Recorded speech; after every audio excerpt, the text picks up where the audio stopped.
Hi friends, నేను మీ SR Patel electrical. ఈరోజు ఒకటి ఎక్సైడ్ డెడ్ బ్యాటరీ రిపేర్కి రావడం జరిగింది. బ్యాటరీలో ఉన్న బిస్టల్ వాటర్ రిమూవ్ చేసి యాసిడ్తో ఫిల్ చేసాము. అన్ని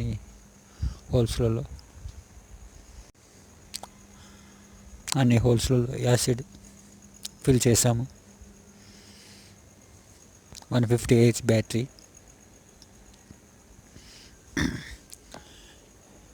8 బాటిల్స్ ఫిల్ చేసాము.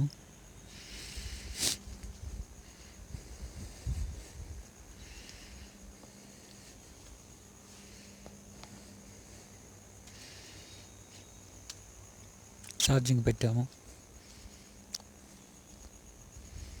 ప్రజెంట్ వర్కింగ్ అవుతుంది. ఇలాంటి వీడియోల కోసం మా ఛానల్ని